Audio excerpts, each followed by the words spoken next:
contra parásitos. Ahora vamos a ver contra los hongos, o llamados también fármacos contra los hongos. Un poco para entender, cuando nosotros hablamos de antimicóticos, nosotros tenemos que entender de que hay más de 200.000 especies de hongo conocidas normalmente.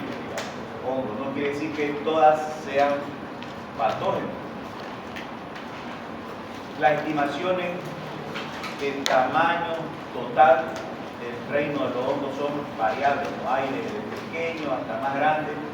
Nosotros aquí vamos a ver muy diversos hongos que incluyen las levaduras, los mohos, las setas, los hongos, o sea, estamos hablando de todo tipo de hongos, de lo que no vemos hasta de los que vemos. Pero antes de entender, nosotros decimos que los órganos son microorganismos eucariotas que pueden vivir en el suelo o en el agua, en el aire o como parásitos. ¿Alguien se acuerda qué era eucariota?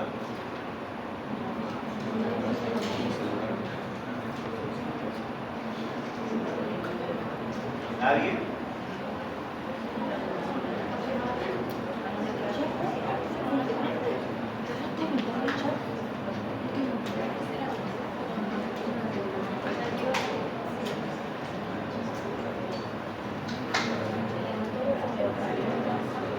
Ya. Para que se recuerde un poco microbiología, habíamos hablado de las células eucariotas y de las procariotas. Las procariotas son las bacterias que no tienen una característica de pared, núcleo, como lo tienen los hongos, que son llamados eucariotas, que se caracterizan por ser células que poseen un núcleo principalmente definido y limitado, y una membrana que contiene ADN, como una célula que conocemos normalmente, digamos, con su mitocondria, su vacuolo y todo eso. Ahora, en el sistema hemos hablado de que hay varios tipos de hongos. Vamos a ver que son algunos los que enferman o producen alguna enfermedad, porque normalmente nosotros convivimos con alguno de ellos, no es que lo tengamos por dentro, sino que lo tenemos ahí esperando a que nuestro sistema inmune baje y actúe. No solamente tenemos nosotros hongos patógenos, bueno, tenemos hasta hongos comestibles también, ¿no? Plantas, también hay. Ahora, ¿cuáles son los hongos patógenos en el ser humano? Nosotros tenemos principalmente varios tipos de hongos que cuando causan una enfermedad en un humano se llama micosis. Y puede ser por su forma, levadura, puede ser moho, puede ser dimórfico, pero principalmente nosotros le damos nombre característico a la enfermedad cuando actúa en nuestro cuerpo. Ya así, cuando actúan en la parte superficial, nos van a producir diferentes tipos de enfermedades que ustedes lo van a ver principalmente estas enfermedades en dermatología, cuando vean cómo afectan los hongos, que es muy común en la práctica médica ver micosis cutánea o micosis superficial. Para esto, de las más comunes, vamos a ver lo que es el Pityriasis versicolor, que es causado por un hongo llamado hongo de playa, por eso es que se dice versicolor. No le cuento fotos, después vamos a ver algunas micosis. Tenemos las tiñas, en este caso, como la tiña corporis, tiña cajitis, varias tiñas que son comunes. Micosis cutánea, tenemos micosis subcutánea dentro de los micosis superficiales o en la piel. Bueno, voy a poner fotitos, pero vamos a ver los cuerpos. Tenemos igual la micosis sistémica, pueden entrar los mismos hongos, pueden entrar en la parte sistémica en la sangre profundamente, y eso se lo considera grave, porque pueden llegar a órganos internos y a menudo se ve reflejado en todos los pacientes que tienen enfermedades inmunodeprimidas como VIH principalmente, o personas que tienen trasplante de órganos, son como, digamos, que están esperando ahí que la persona disminuya. Y tenemos de varios tipos, ¿no? Tenemos los que son aspergilosis, candidiasis, un montón. Por su forma, pueden ser, como habíamos dicho, tenemos lo que se llaman patógenos oportunistas y patógenos primarios, pero por su forma pueden ser levaduras moho y hongos dimórficos.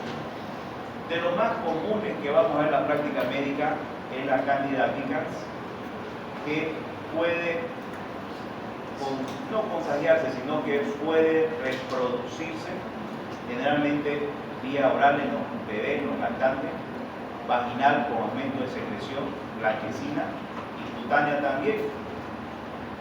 Los mohos no es muy común ver, hongos dimórficos tampoco, pero generalmente se lo asocia al cambio de la temperatura. Estos patógenos van a ser siempre oportunistas. Y hay los patógenos primarios. Otra forma de categorización es por su relación con el huevo. Pero cuando hablamos de oportunistas, generalmente es cuando la persona empieza a disminuir el sistema inmune y estos patógenos aumentan, como la cándida principalmente, y va a producir una micosis, ya sea superficial o ya sea sistémica. Y tenemos algunos patógenos primarios también que pueden causar algunas enfermedades. Bueno, para eso nosotros tenemos fármacos llamados antimicóticos, también llamados antifúngicos. ¿Qué es lo que van a causar estos fármacos? Van a provocar principalmente, vamos a actuar sobre la micosis superficial con crema, pero a veces hay micosis superficial que son muy agresivas, como por ejemplo las líneas pelis, la de los pies, la de las uñas, la onicomicosis. Y ahí no solamente es con crema, tenemos que actuar muchas veces también por vía oral, porque es muy agresivo y muy difícil de destruir. Nosotros tenemos a disposición bastantes medicamentos antimicóticos por vía oral, por vía endovenosa y por crema, de forma tópica. Generalmente la micosis superficial, como en la piel, puede estar en las uñas, en la mucosa, que invade el hongo. También la micosis sistémica, principalmente la candidiasis invasiva.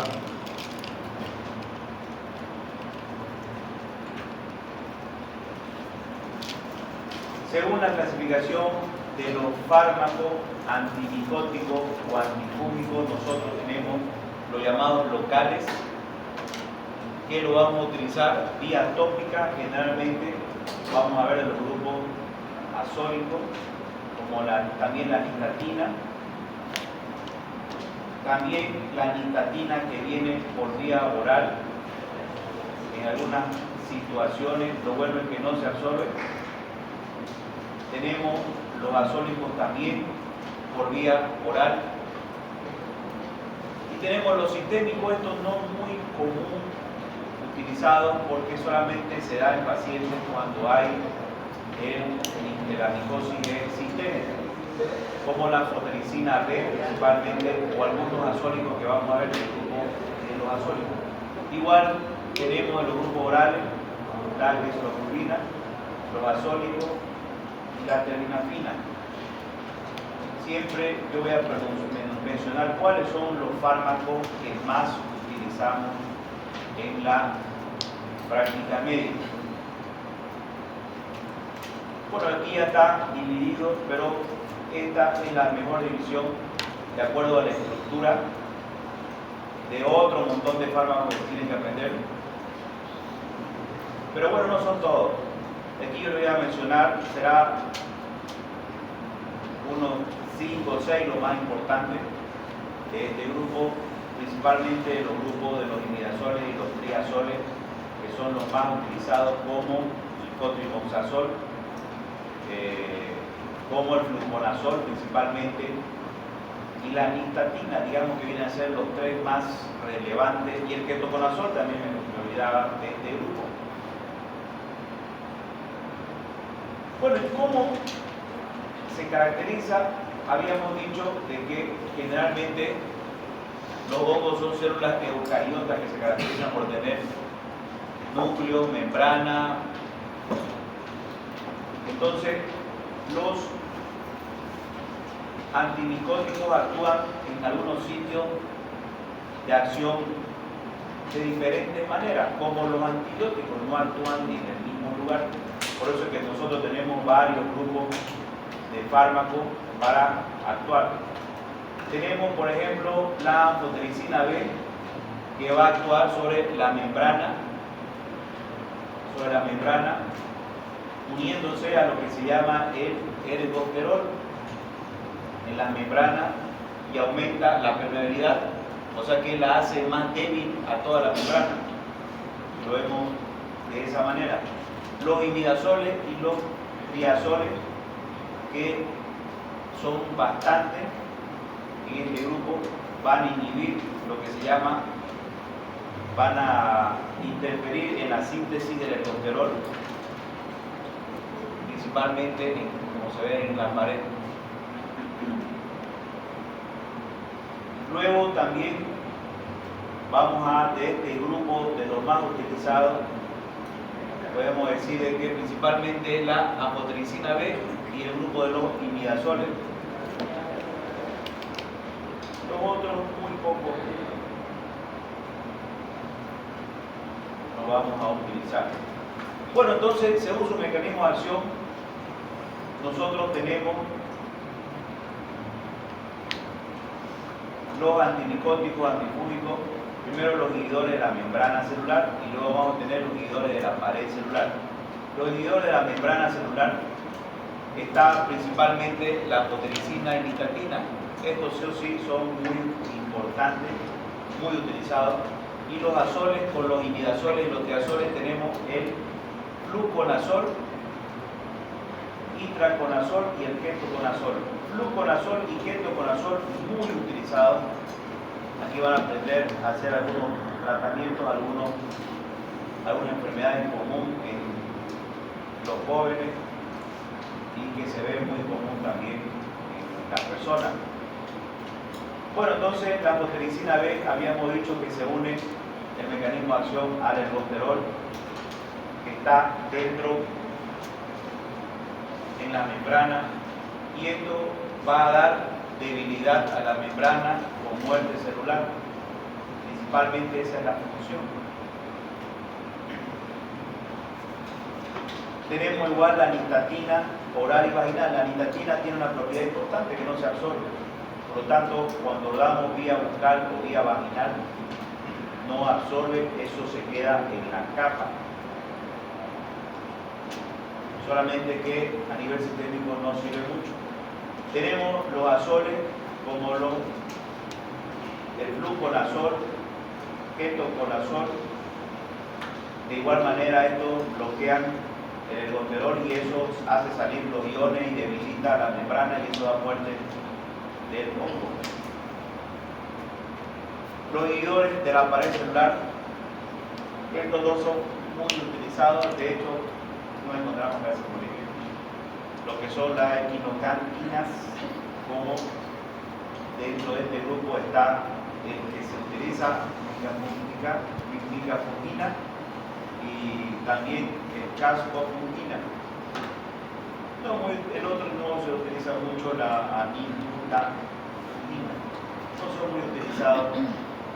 De hecho, no vamos a encontrar por principalmente los efectos adversos.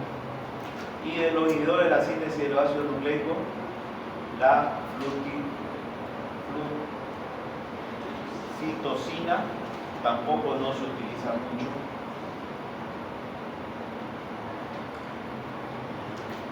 En los inhibidores de la mitosis, este sí lo utilizamos mucho en la glicilofurina y la terbinafina vamos a utilizar principalmente en onicomicosis, en algunas tiñas, en hongos en los dedos, en las uñas, perdón.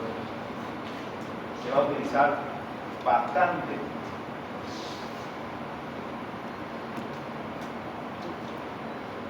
Bueno, el clotrimazol es uno de los fármacos más utilizados en la práctica médica.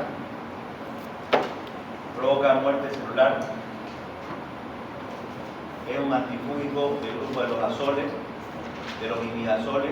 Principalmente se lo usan de forma tópica, de forma vaginal igual. Tiene una absorción mínima, por eso es que lo usamos de forma tópica vaginal. Primeramente los fármacos, cuando no son muy utilizados, cuando son utilizados más en la parte de enfermedades de la piel, no se absorbe mucho. Es una de las características de algunos antimicóticos. ¿Cuándo lo vamos a utilizar? Vamos a utilizarlo en candidiasis oral. Como se ve acá, claro que tiene una candidiasis muy exagerada, pero se caracteriza por la lengua blanca, muy común, se ve en niños, en lactantes. Aquí igual hay otra candidiasis oral. Tenemos candidiasis vaginal igual, que aumento de la secreción, blanquecina en las mujeres. Hay algunos médicos que lo huelen eso. Yo la verdad es que no me animaría mucho. Igual les pido un laboratorio. Dicen que huele a pescado. Soy un poco sensible. Pero igual se pide un examen de orina, pues por ahí les pelas. Así que mejor es un examen de orina y con eso te va a salir la candidiasis. Y ahí tenés una opción. Me hace recuerdo de una mujer que, no sé si lo conté, pero se lo cuento. Fue a consulta, era emergencia, no era consulta, fue a emergencia y nosotros de favor éramos dos hombres. Y el otro médico viene y me dice, me la pone en la historia, doctor, se la paso a la paciente. ¿Por qué? No quiere que la revise. Tiene una infección urinaria y dice que le sale secreción blanquecina. Yo necesito oler. Se la paso, ay, no hay problema. Sí, doctor, tengo una infección, ya entra la paciente, aumento, me sale harta secreción blanquecina. Ya, examen de orina, ahí está, vaya a ver si es examen de orina. ¿A qué le voy a estar revisando? ¿Es su derecho o no es su derecho? Es su derecho que no la revise. Ella no quería y yo no quería. Así que el examen de orina va a salir esa secreción y sí o sí. Igual así no sale, igual se le da tratamiento, pero preferiría yo esperar el examen de orina. Pues por ahí tiene otro tipo de infección, un zoológico por ahí, nadie sabe. Ya, es mejor esperar. Bueno, entonces para eso nosotros tenemos clotrimazol en crema, pero en crema no es tanto para, principalmente la crema es para la parte de micosis superficial. Para la candidiasis vaginal tenemos los óvulos vaginales. Tenemos la solución tópica en candidiasis bucal, que es una solución que vamos a ver que se pone ahí en la lengüita y no absorbe. Eso es una de las características de este medicamento, que como no tiene buena absorción, entonces no entra a la parte sistémica, pero solamente se da tratamiento de infecciones superficiales.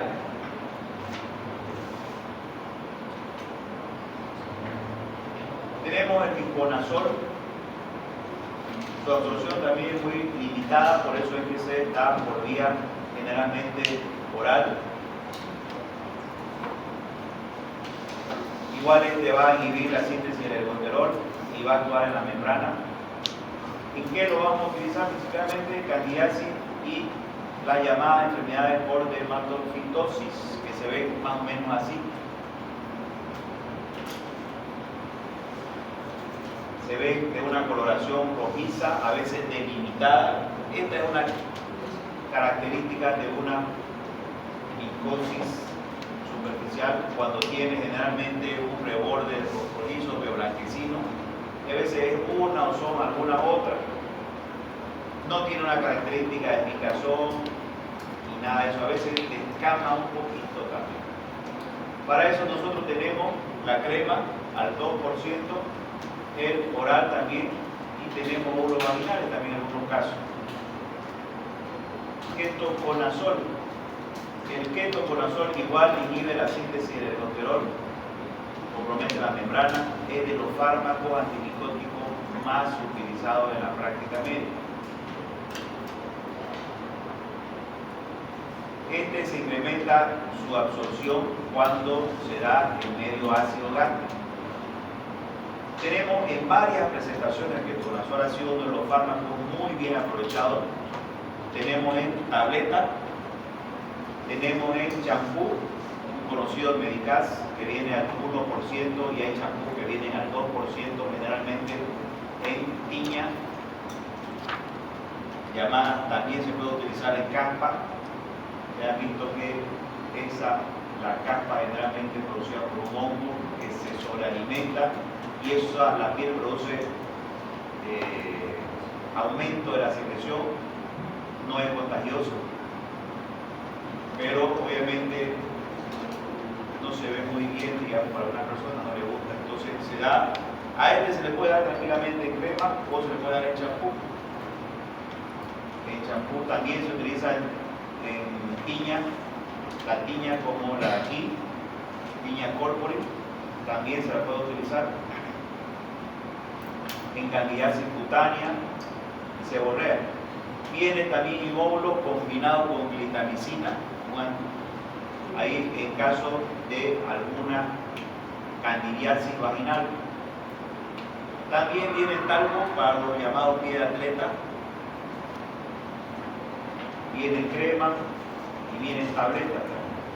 En tableta no es una buena opción, el ketoconazol no se da mucho en tableta, principalmente se lo utiliza en crema, champú, talco y en óvulo, no tanto por vía oral. Tenemos el fluconazol, un fármaco muy utilizado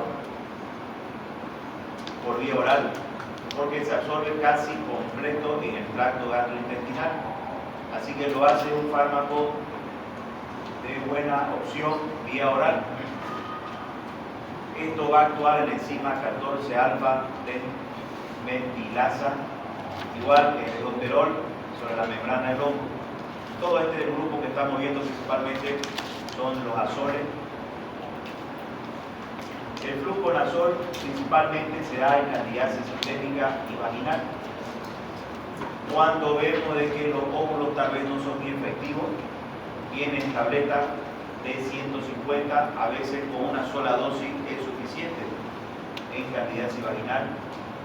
Igual se da muy de buena opción en infecciones sistémicas, de 200 a 400 por día y podemos alargarlo unas 2 semanas,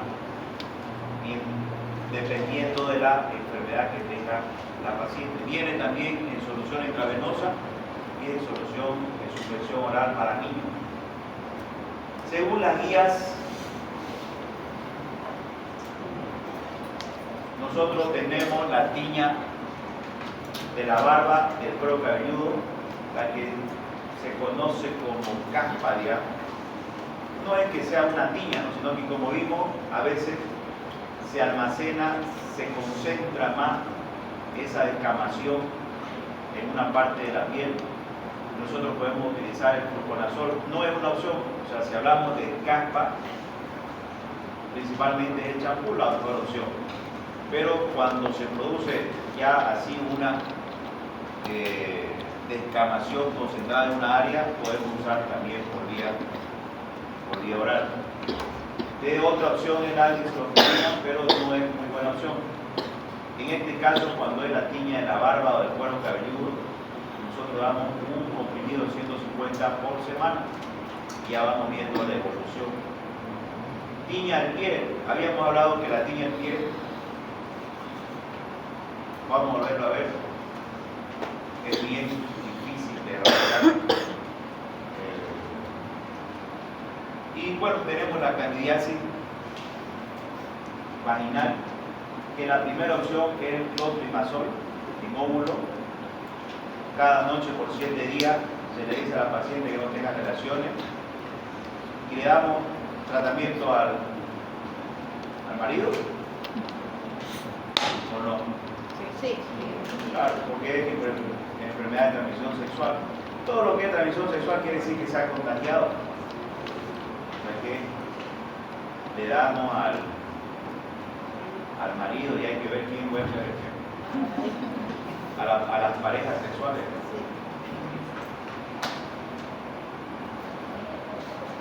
Tenemos otro fármaco no muy utilizado en la práctica médica, el voriconazol. Esto igual actúa sobre la síntesis de ergosterol contra varios tipos de hongos. El voriconazol, digamos, salió como un fármaco de última tecnología, en su momento creado por Pfizer, el que produce la vacuna del COVID, el que fabrica el misoprostol. Bueno, Pfizer es el fármaco más grande a nivel mundial. Ellos crearon el voriconazol. No hay mucho ahorita. La ventaja de esto principalmente es su solución inyectable. Esa es tal vez una de las diferencias que se puede dar. En niños también es una opción.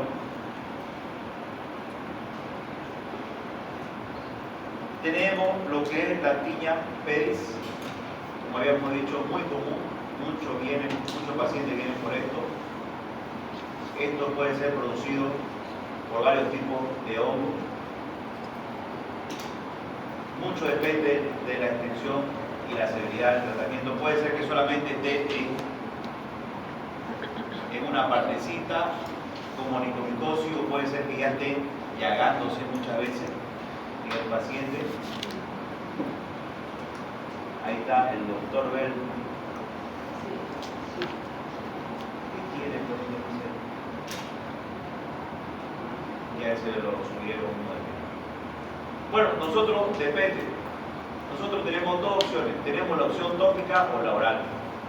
La opción tópica, principalmente, estamos en casos no muy severos, digamos, que tenga una pequeña limitación, tal vez un interdigital nada más aquí, podemos utilizar solamente opción crema.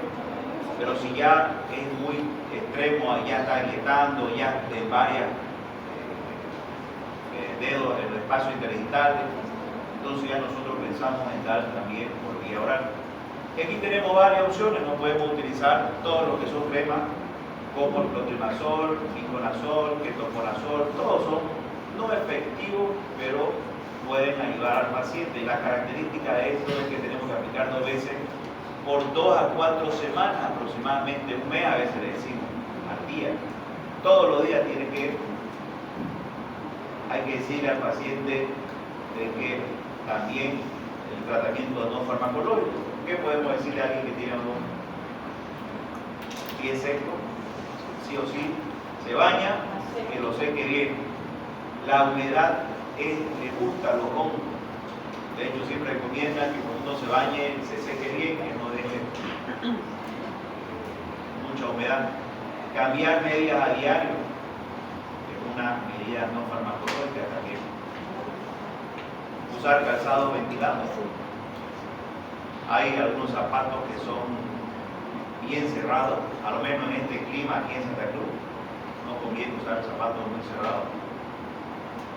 Le decimos que se compre el croc de 20 pesos, ahí esos 25 pesos tiene huequito. Lavar los zapatos. No, mentira, tampoco. Lavar los zapatos, porque a veces las personas no lavan sus zapatillas. Lavar los zapatos, a veces uno también, bueno, Los zapatos son de lona blanco. a veces llueve, no usar, evitar caminar descalzo también. También se le puede echar talco en los zapatos, digamos. Es una opción también para que elimine todo. Tener mucho cuidado en pacientes diabéticos, porque como produce esas llagas, por ahí entra la infección, no va a sentir, no le va a doler.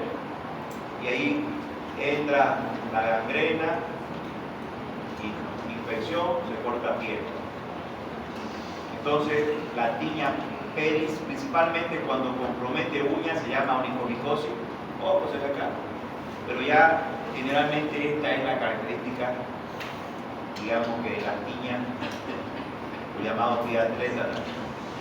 Todas esas son indicaciones que nosotros le damos al paciente. Ahora, si es que no funciona, actualmente nosotros disponemos de fluconazol en todos los centros de salud, más que la terbinafina oral y el itraconazol.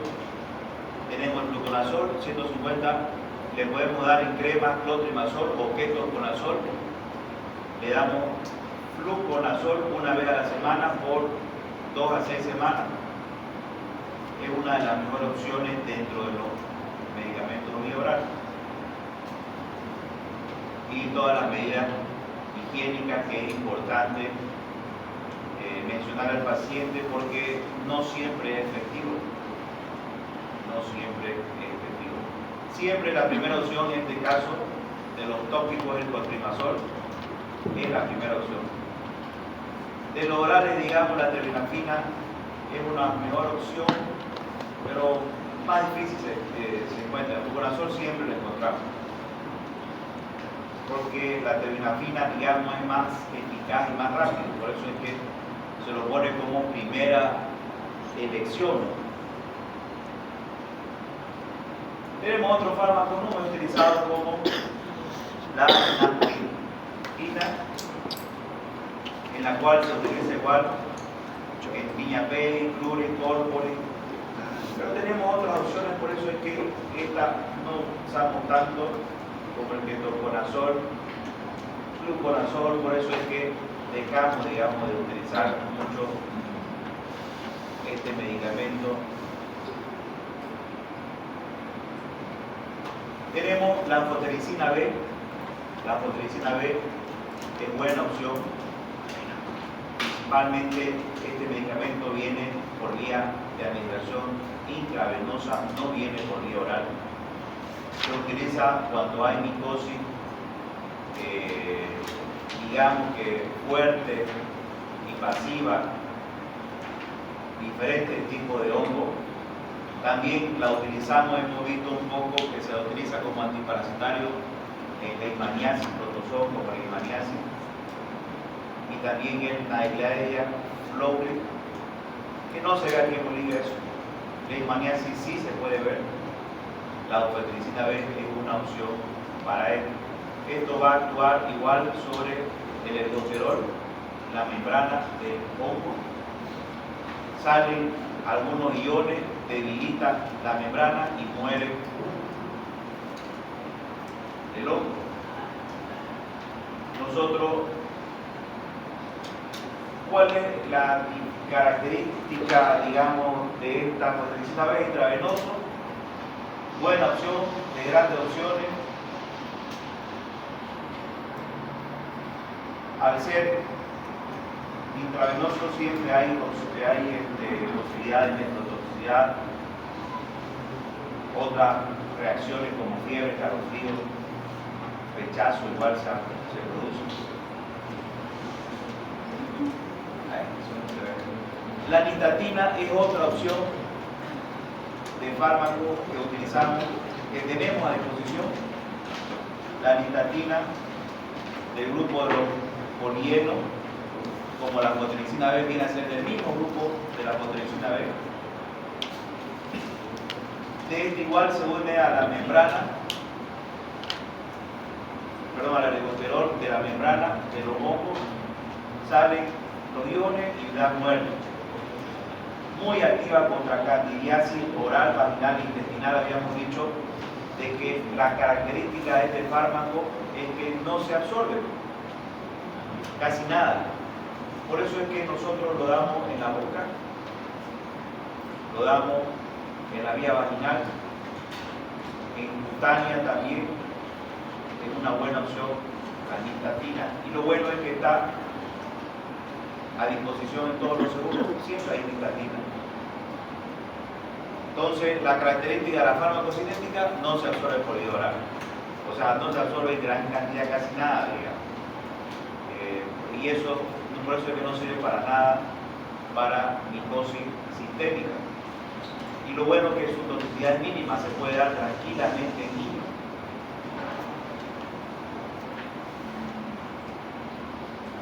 Puede dar una pequeña diarrea leve. Las mismas guías me mencionan monoliasis oral, que era eso blanquecino en la boca que ustedes vieron. La candidiasis oral también se lo llama como enfermedad moniliasis oral. Vemos blanquecito, nosotros le decimos, le damos en suspensión. ¿Cómo le vamos a dar esto generalmente en niños? Se aplica 0 a 1 ml 3 a 4 veces, así con un algodoncito. Se le dice a la mamá, con un algodoncito, le va a impregnar en todas las partes blancas de la boca y le tiene una pasada porque el niño no va a abrir la boca. Peor si son porque se ve de lactantes de 1 año, 2 años, yo he visto, y no cooperan nunca. Así que es a meterle el dedo y por lo que se pueda, porque el niño no va a abrir la boca, digamos, no obedece. Ya cuando son más grandecitos, 4 o 5 años, generalmente, estos son de los fármacos que no me he animado a probarlos. No he tenido la oportunidad. Bueno, tenemos igual, se utiliza el hepatitis español también. Dos opciones, tenemos el óxido de zinc y tenemos la nistatina cuando ya vemos que hay un dermatofito o un tipo hongo, porque el óxido de zinc más que todo actúa como antiinfeccioso. La hepatitis español, no se olviden que en este clima en Santa Cruz poner un pañal de plástico, los niños sudan bastante. Sigue siendo todavía una buena opción el pañal de tela, que antes era todo pañal de tela. Ahora, por la comodidad, es pañal de plástico, los pañales que tenemos, y eso produce bastante calor, al menos en la espalda, porque sube hasta arriba el pañal y sudan los niños. Y ahí puede producir la dermatitis del pañal. Tenemos igual la micosis cutánea, igual la nistatina, es primera opción en crema, 1 cada 8 horas, podemos dar por 1 semana. Y tenemos el clotrimazol, también una buena opción como micosis cutánea.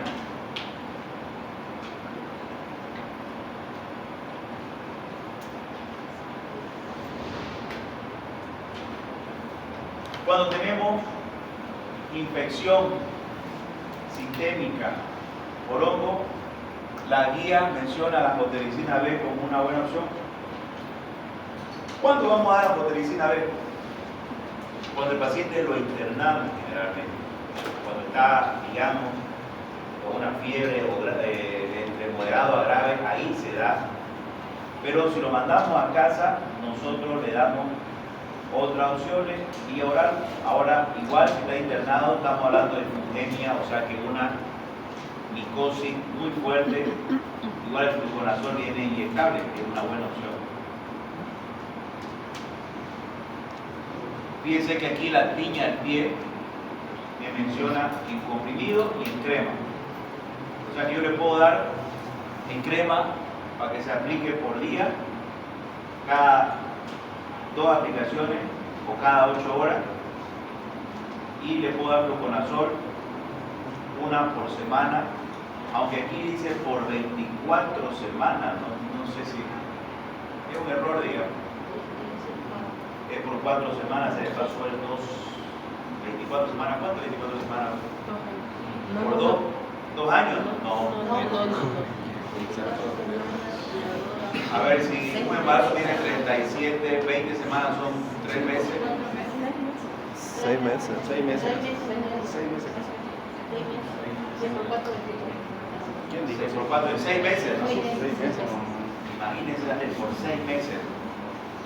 No, pero es muy difícil erradicar la tiña del pie, es muy difícil. Es muy difícil. Algunos optan también por los, ¿cómo se llaman estos médicos que, no médicos, pero lo que hacen niñas? Podólogos. Y hay esa nueva área, por ejemplo, que está descubriendo bien. Los podólogos que no son médicos, pero pueden ser médicos, ¿por qué no? Yo he trabajado de todo en la vida, gracias a estos casos. Por eso son podomédicos, podólogos. No hay eso, digamos.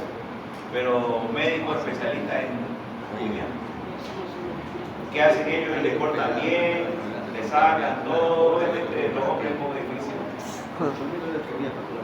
Pero cobran bien, bien fuerte.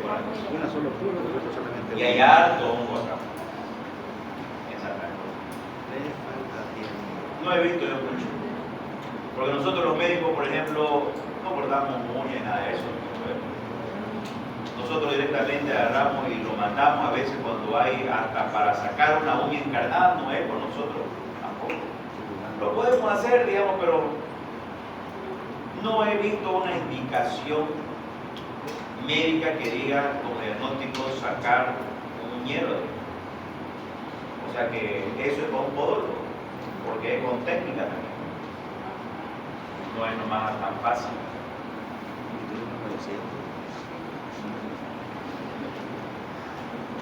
Bueno, ¿qué más? A ver, ya, y por último aquí tenemos el cuadrito.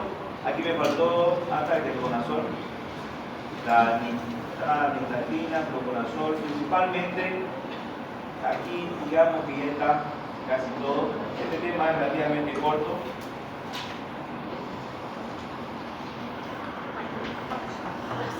El jueves terminamos de ver. No, ya aquí terminamos.